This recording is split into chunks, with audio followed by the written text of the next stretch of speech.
Sports 630 KIDO, KIDOAM.com, Terry Ford Show.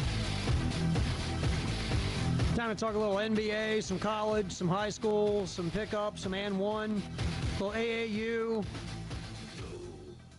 with our buddy Kevin Burke from HoopDoctors.com. Hey, man. How you doing, bud? Terry, doing good, my friend. How are you? Oh, well, my bracket sucks. Besides that, I'm doing just great. Couldn't be better. That's going around, man. That's going around. I told you Pitt. I knew Pitt would kill me. I knew it. Yeah, I'm a Big East guy, but I'm never a believer in Pitt, man. Never. Never picked them ever to do anything, ever. I thought of you when I saw that go down. I said, you know what? I really did. Terry is absolutely right. Well, you know what? Let's not blame the refs for that. No. Wait, no. I mean, what are they supposed to do? I mean, you have Shelvin Mack almost, he harasses Gilbert Brown at half court. You have to call that. I don't care how much time is on the clock. Right. And then Nasir Robinson. Wow. Oh, my. Are you Well, now, in all fairness, Kevin, I've seen Matt Howard make that turnaround fadeaway 90-footer on many occasions. Seriously. Oh, my God. Right. I mean, yeah, but not with the guy, not giving a guy a piggyback. I'll say this, too, and I was wondering why, when Brown makes the first one, and you're sitting there and you're thinking, okay, why are the Pitt players on the foul line? Right. Why are they keeping anyone on the foul line? Because, again, typically coaches take all their guys off the free throw line. So, okay, everybody stand by me. Everybody come on over here. Because I don't want any of you goofs fouling anybody. Mm-hmm. And, Jamie Dixon leaves his guys there. And I guess Jamie Dixon's thought process was, well, if Gilbert Brown misses it, maybe one of my guys can get a rebound putback in 0.8 seconds. I don't know. If there would have been more time, like let's say 3 seconds, Kevin, I could see keeping your guys on the line. But the fact there was no way in God's creation you were going to be able to get a putback on a missed free throw in under 1 second? Yeah, that has to be the only thing that he was thinking. Gilbert Brown blames himself because if he would have made the free throw, right, you and I would not be talking about this. Right. Robinson, he blames himself for obvious reasons. And then Brad Stevens does the correct thing. Once Matt Howard goes to the line, he doesn't have anybody on that side of the court. Every day, you guys come back over here. Don't get any idea. There's nobody even on that side of the court. And, you like to see that emotion out of a guy. Robinson is crying and choked up afterwards. And, you got the post game with, Kenny and Chuck and those guys. And they're all saying, oh, we feel bad for how can you not feel badly? I mean, I really don't, because I really don't. I mean, how can you make a play? Why would you do? What would compel you to do something like that? We heard a lot of I don't want to hear apologies. I want to hear explanations. I would like to know. I would like to get in his head and understand the rationale behind committing such an egregious foul. Oh, it was ridiculous. Like to know that. It was ridiculous, and the only guy I feel bad for is Gilbert Brown. Because that cat hits. I mean, I know he's hit. What was he hit? Like 15 or 16 in a row before he missed that one. You feel bad for him because it rimmed in and out. It wasn't a brick. I mean, the thing just didn't go down.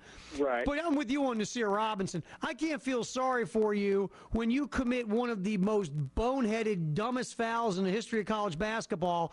I can't go, no, dude. I understand because I don't. Yeah, I really don't. I really don't. I mean, the fact that he was crying and showed remorse. Okay. All right, you earn a little bit of points in my books, but still, I mean, that's really, like you said, probably the dumbest foul I've seen in a very, very long time. Unbelievable. Sports 630 KIDO, KIDOAM.com. Terry Forcho hanging here with Kevin Burke from HoopDoctors.com. I mean, the officiating, look, I've been one of these guys forever, Kevin. I never blame officials for winning and losing games because typically I can find 10 things you should have done to avoid putting the game in the hands of the guys wearing the Foot Locker gear. And that's just, I never can go the ref law. No, the ref didn't lose the game. How about the other 5 things you could have done to avoid being in that situation? And the same thing with Pitt and Butler. Same thing with Texas. Same thing with Syracuse. I mean, you can go on all those games where officials, Washington, those teams all lost the game legit. No, you're right. If you make a couple more layups here, you make a couple more free throws here or there, then, the game is never in their hands, so to speak, to begin with. Yeah, I mean, that's the last thing that we remember. So naturally we're going to talk about the refs and, the way they blew the the Rutgers St. John's game in the Big East tournament when the guy ran out of bounds and traveled with like 5 seconds left and they let the clock run for like 5 seconds. So again, yeah, there's things that could happen beforehand. So we've seen the good, the bad, and the ugly from refs in conference tournament play, as well as the NCAA tournament play. But they got it right with the Pitt Butler game, man. Yeah. They had to blow the – they really did. They absolutely got it right. If they didn't blow the whistle on both of those, they'd be under much more heat, I think, than they are now. Oh, I agree totally. 100%. And, the Texas thing, when you see that, first of all, usually the guard or the coach will say to his inbounder, who is typically the point guard in a lot of situations, go to the ref, tell the ref that you be ready for a timeout call if you can't get the ball in. Rick Barnes should say to the ref during the timeout or one of his assistants, hey, we're going to call a timeout from the bench if this thing can't get inbounds. And then the inbound play was god-awful. One guy's moving, 4 guys are standing there with their finger up their nose. It was Rick Barnes, and look, Rick Barnes never gets beaten up for anything because, the University of Texas is a football school. Whatever Rick Barnes does, well, we'll put up with you till spring practice and we don't care. Yeah. But how much material does Rick Barnes have? Look at all the cats in the NBA from Texas over the last 5 years. Rick Barnes, no Final Fours. A couple of Elite Eights, but no Final Fours. They get beat more early, Kevin, than they do advance. No, you're right. They're like the pit of the Big 12. Yeah. They're good. They're top 10 the majority of the year, but they churn out some NBA pros, like you said, Daniel Gibson, TJ Ford, if he's even still around. I haven't heard that name in a while, but yeah. I mean, Kevin Durant, he's pretty good though. But I mean, aside from him, but they certainly churn out some guys. Yeah, you hit it on the head. They're a football school, so he can get away with anything. But that inbound play, I mean, on the replay, they run the clock, and I guess it was 4.76 seconds, they said unofficially, when the whistle was actually blown. Usually in those inbound plays, the refs seem to really swallow the whistle. And those 5-second calls seem like 7 or 8 seconds, really. So I was kind of shocked that it was blown so quickly as well. The inbounder, I forget the guy's name. Corey Joseph, yeah. Yeah, you're right, exactly. Thank you. He looked at the rest and said, whoa, are you kidding me? I know. I think that falls squarely on the shoulders of Rick Barnes. I mean, no one else should feel culpable for that aside from him. That's squarely on the head coach. You have to kind of have that, dialogue with the ref beforehand and with the player beforehand, so that's not the situation. So he definitely dropped the ball in that situation. No, there's no doubt. We're talking to Kevin Burke, hoopdoctors.com, sports 630 KIDO, KIDOM.com, Terry Forcho. And I had my big upset. I had UW in position to beat Carolina. I was feeling good. Then the last 4 minutes, I don't know if Lorenzo Romar had Carolina in his bracket. I don't know what went on. But the Huskies, that last 4 minutes of offense was putrid, and it was a shame. As good as Washington played for the first 36 minutes is how bad they played the last 4 minutes. It was unbelievable.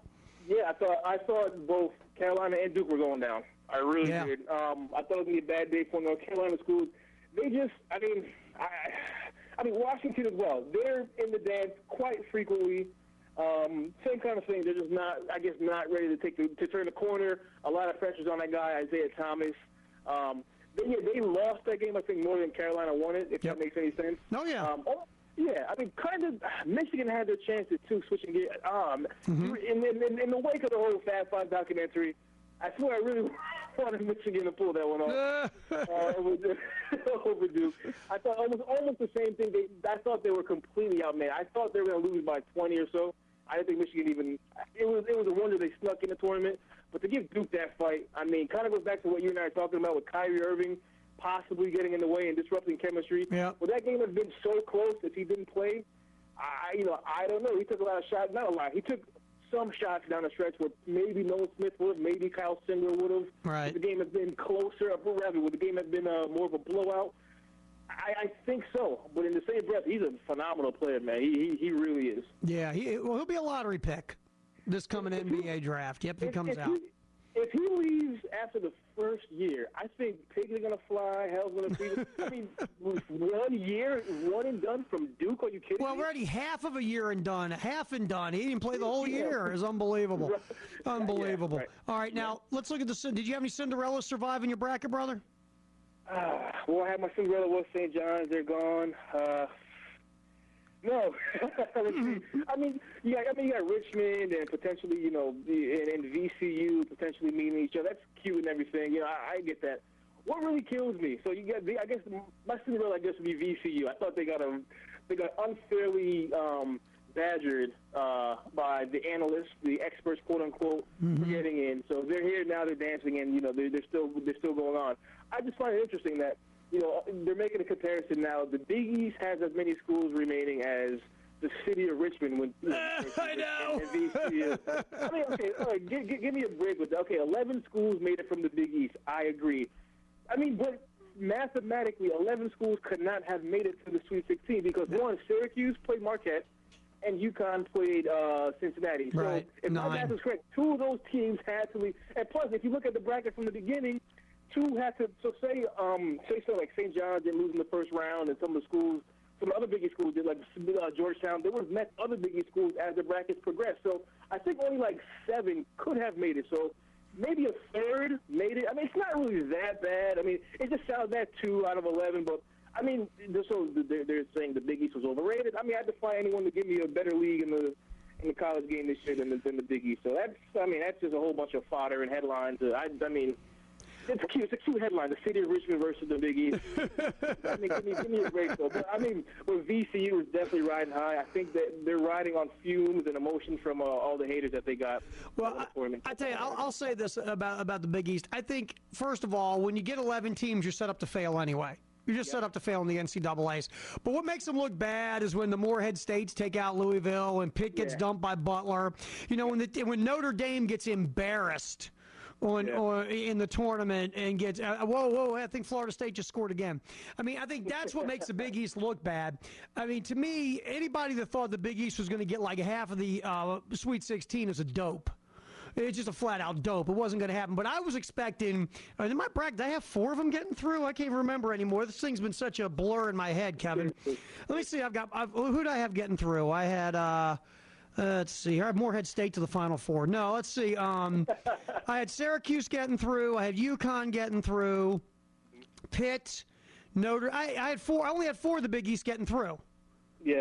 So it wasn't like I had big expectations for them to get through the first two rounds anyway. So anybody that screams and yells about the Big East should have 6 or 7 is just doesn't watch much basketball. To be quite honest with you. So seriously, I agree. In the Final Four, I only had 1, which was Louisville, in the Final Four from the Big East. So that went well. That went well. Yeah, I'm done. So I'm just kind of. Oh man! Hey, I got to get to Carmelo Anthony with you here in a minute before I let you. Kevin Burke, HoopDoctors.com, and Sports 630 KIDO, KIDOM.com. Terry Ford Show. Already rumblings. I know it's 15, 16 games in or whatever, but and you know how this goes. Everybody gets panicky because it's New York. Every game's life or death. Again, and I've said I didn't think that Amari Stoudemire and Carmelo Anthony in the long run will work out together. But you know what? It's been 15 games. They got to get used to playing together. They got to get used to Mike D'Antoni's system. But that being said, Amari Stoudemire has already kind of called out Carmelo Anthony. But, hey, dude, play the offense, which I think it's interesting Amari Stoudemire is calling out somebody for moving the ball.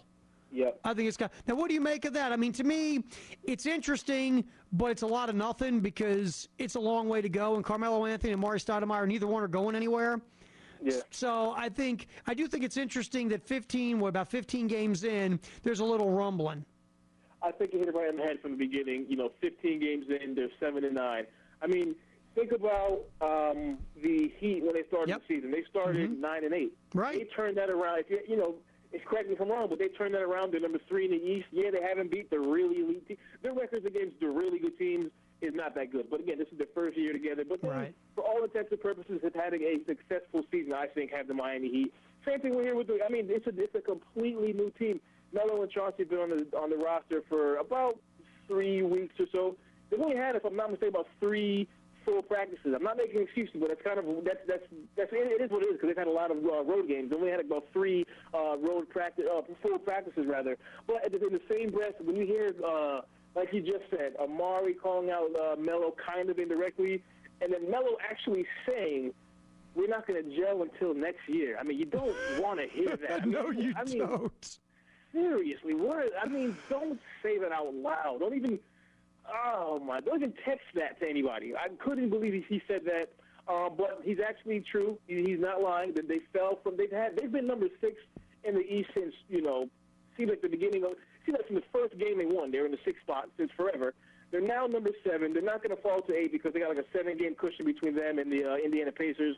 So they're going to play, I think, Chicago in the first round, which they're actually 2-0 against. Go figure.